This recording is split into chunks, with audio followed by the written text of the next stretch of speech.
బ్రహ్మాండనాయకునికి Brahmotsavam, బ్రహ్మాండనాయకుని Brahmotsavam, బహురూపధారునికి Brahmotsavam,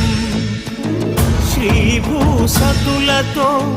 శరణాగతులతో, శ్రీభూసతులతో